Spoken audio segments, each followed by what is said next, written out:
రాష్ట్రం ఆర్థికంగా బాగలేదు, అప్పు పుడతలేదు, అనా పైసా ఎవడు ఇస్తలేడు, ఎవరినైనా గెలవడానికి పోతే బ్యాంకర్లు దొంగలను చూసినట్టు చూస్తున్నారు తెలంగాణ రాష్ట్ర ప్రతినిధులను.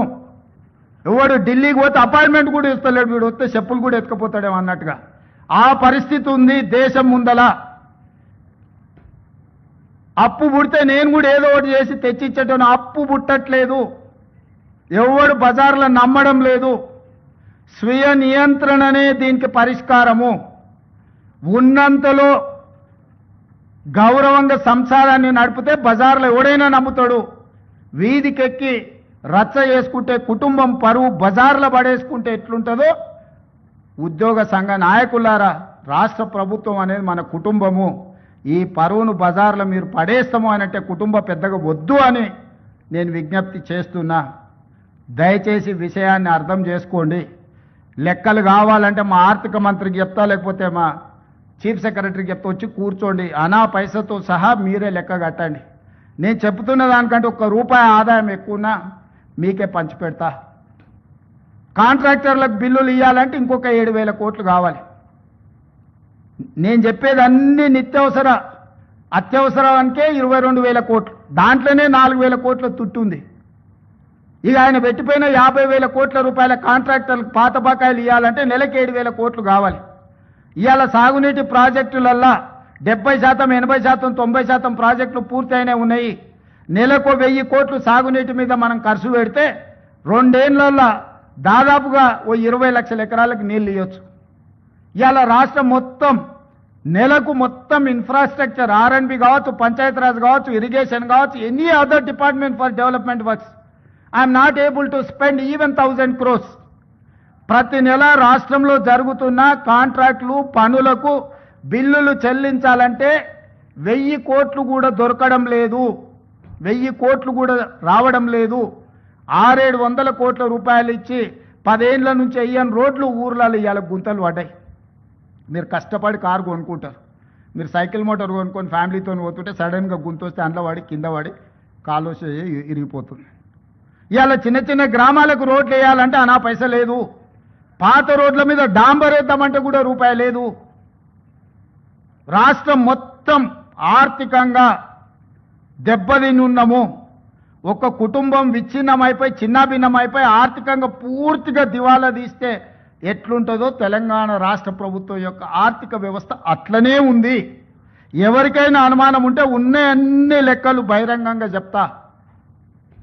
ఉద్యోగ సంఘాలు అందరు రాండి, ఆర్థిక శాఖ అధికారి దగ్గర కూర్చోండి, ఆర్థిక మంత్రి దగ్గర కూర్చోండి, సహకరించండి. నేను ఇవన్నీ ఎందుకు చెప్తున్నా అంటే మిమ్మల్ని సహకరించమని అడగడానికి చెప్తున్నా. మీరు సమరం చేయడం కోసంగా సమరం చేస్తా అంటే ఎవరు మీరు చేస్తారు? నేను మళ్ళీ చెప్తున్నా, నన్ను కోసినా కూడా ఇంతకంటే ₹1 ఎక్కువ వెళ్ళదు. బజార్లో ఎవడు నమ్మతలేడు, మొత్తం దివాలా తీసింది. 11% మితికి తెస్తాడే, 3-4%కి రావాల్సిన వాడు ఎవడన్నా ₹10 మితికి డైలీ ఫైనాన్స్ తెచ్చుకునేటోడు ఉంటాడు చూడు బజార్లో, అంతకంటే ఎక్కువ అధ్వానంగా అప్పులు తెచ్చిపెట్టిండు ఆయన. హ్యాపీగా పోయి ఫామ్ హౌస్లో దుప్పటి కప్పుకొని పండుకు సావునరా మీ సావు అని. 3 నెలలకు ఒకసారి బయటకు వస్తాడు, తిడతాడు, పోతాడు, అది ఫెయిలు, ఇది ఫెయిలు, ఇది ఫెయిలు, అది ఫెయిల్ అని. ఆయనకేముంది? ఆనందంగా ఉంది. ఆ చెప్పేటప్పుడు ఫేస్లో ఎంత ఆనందంగా అనిపిస్తుంది అంటే, రైతు బంధు ఫెయిల్ అనగానే ఆయన ఫేస్లో ఇట్లా బల్బు 1000 వోల్టుల బల్బు వెలిగినట్టుంది. ఎవడైనా బాధపడతాడా? అరే ఏదన్నా తప్పు జరిగింది, ఎవరికైనా రాలేదంటే బాధతో చెప్తాం మనం. ఫీజు రియంబర్స్మెంట్ చేయలేదంటే అయ్యో పాపం పిల్లలు ఫీజులు కట్టకపోతే ఎట్లా వాళ్ళు చదివేట్లా అని ఒక బాధ ఉంటుంది.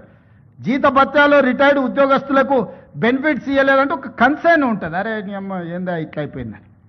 వారి ఫేస్ చూడండి, ఫెయిల్ చెప్పేటప్పుడు ఇది ఫెయిల్, ప్రతి ఫెయిల్ వెనకాల ఒక 1000 వోల్టుల బల్బు వెలిగినట్టు వెలుగుతుంది ఆయన ఫేసు.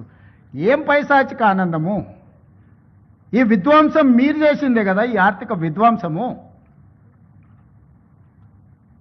3 లక్షల కోట్ల బడ్జెట్ పెట్టాడు. మరి నువ్వెట్లా ఇవన్నీ హామీలు ఇచ్చినావు అని ఒక ఆయన అడిగాడు. 3 లక్షల కోట్ల అప్పు ఉంది, ప్రతి సంవత్సరం 3 లక్షల కోట్ల ఆదాయం ఉందని బడ్జెట్ పెట్టాడు. 3 లక్షల కోట్ల అప్పు ఉండి 3 లక్షల కోట్ల ఆదాయం ఉంటే ఓసి ఇదెంత సంసారం చక్కదిద్దొచ్చని నేను అనుకున్నా. తీరా చూస్తే 3 లక్షల కోట్ల ఆదాయం లేదు, ఆదాయం 2 లక్షల కోట్లు ఉంది, అప్పేమో 8 లక్షల కోట్లు ఉంది. ఇక చెప్పురు మీరు అందరు కూడా చదువుకున్న వాళ్ళు ఐఏఎస్లు ఐపీఎస్లు అయినారు అంటే మీరు కూడా లైఫ్ టైం కష్టపడి మీరు ఎన్నో ఎగ్జామ్స్ రాసి ఇక్కడికి వచ్చిండ్రు.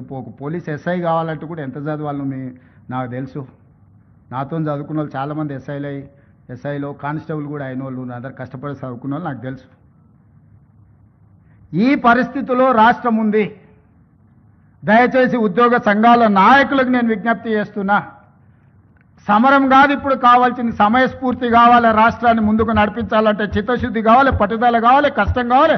మన రక్తాన్ని చెమటగా మార్చి మనల్ని నమ్ముకున్న 98% ప్రజలకు సేవలు అందించాలి. 35 ఏళ్ళు సర్వీసులో ఆ తర్వాత రిటైర్డ్ అయినా మనం బ్రతకడానికి ప్రజలు కట్టిన పన్నులో నుంచి ప్రభుత్వం పనిచేస్తుంది. ప్రజాప్రతినిధిగా తెలంగాణ రాష్ట్ర ముఖ్యమంత్రిగా నేను జీవితకాలం ఊడిగం చేసినా కూడా తక్కువనే అవుతుంది ప్రజలు ఇచ్చిన అవకాశానికి. ప్రభుత్వం అంటే రేవంత్ రెడ్డి వేరు, ప్రభుత్వ ఉద్యోగస్తులు వేరు కాదు. మీరు మేము కలిస్తేనే ప్రభుత్వం. మనం పాలకులం కాదు, మనం సేవకులం. ప్రజలకు సేవ చేయడానికే ఇక్కడ ఉన్నాం. సంఘాల నాయకులారా, కార్మిక సంఘాల నాయకులారా, అది ఆర్టీసీ కావచ్చు, సింగరేణి కావచ్చు, విద్యుత్ కార్మికులు కావచ్చు, ప్రభుత్వ ఉద్యోగస్తులు కావచ్చు, మీకు అందరికీ నేను విజ్ఞప్తి చేస్తున్నా, సవినయంగా మనవి చేస్తున్నా, మన బాధ్యతలు మనం నిర్వహించుకుందాం. ఈ కొట్లాడి తెచ్చుకున్న తెలంగాణ కోతుల గుంపుకు అప్పచెప్పినట్టు చేసుకోవద్దు. మనం సాధించుకున్న తెలంగాణను మనం అభివృద్ధి పదం వైపు నడిపించుకుందాము. ప్రపంచానికే ఆదర్శంగా నెంబర్ 1గా నిలబడేటట్టు చేద్దాం. కష్టపడుతున్న రోజుకు 18 గంటలు. ఏ రోజైనా డిసెంబర్ 7, 2023 నాడు బాధ్యత తీసుకున్నాక ఈ రోజు వరకు ఒక్క రోజైనా, ఒక్క గంట అయినా నేను సెలవు తీసుకున్నానా మీరు ఆలోచన చేయండి. నాకు జీవితంలో ఏమి లక్ష్యం లేదు. ఈ తెలంగాణ రాష్ట్రం దేశానికే ఆదర్శంగా ఉండాల్సిన తెలంగాణ మోడల్ను, తెలంగాణ రైజింగ్ అని ఈరోజు దేశానికే ఆదర్శంగా నిలబడాలని, తీర్చిదిద్దాలనేదే నా పట్టుదల. వయసు ఉంది, ఓపిక ఉంది. మీతో కలిసి కష్టపడే తత్వం నాకున్నది. నాతో కలిసి రండి, తెలంగాణ రాష్ట్రాన్ని అభివృద్ధి పదం వైపు నడిపిద్దాం.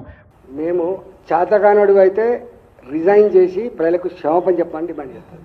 నీకు చేతకాక నువ్వు 2024 ఎన్నికల కంటే ముందు ఏ ప్రగల్భాలు పలికినవో, ఏ హామీలు ఇచ్చినవో, ఏ మాటలు చెప్పినవో ఇవన్నీ నేను చేయలేను అని బేషరతుగా క్షమాపణ చెప్పి ముక్కు నేలకు రాసి తప్పుకో.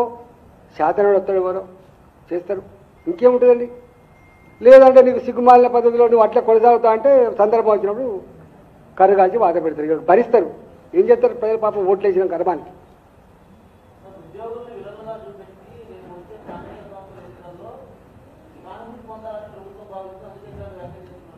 ఇవన్నీ గతంలో చేయలేదు. నీకు ఐడియా ఉండాలి. ఎన్టీ రామారావు